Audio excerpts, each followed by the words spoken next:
Hello, माझं नाव शर्वरी पवार आहे. मी specs use करत होते खूप वर्षांपासून.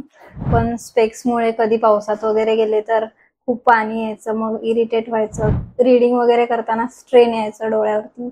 मग मी नंदादीपची ॲड बघितली आणि इथे आले. मग मी इथून मला माहिती मिळाली की लॅसिक वगैरे खूप असे टेक्नॉलॉजी असतात. त्यातली मी स्माईल चूज केलं आणि माझी स्माईल सर्जरी झाली आहे मंडेला.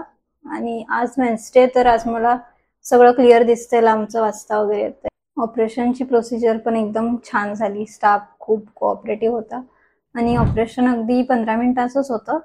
एवढा काही त्रास झाला नाही. नॉर्मल फक्त डोळ्यावर थोडासा लाईट आला, बाकी काही नाही. आणि ड्रॉप्स वगैरे दिलेले डॉक्टरांनी, ते यूज केले. मग आता मी बघू शकते नीट क्लिअर.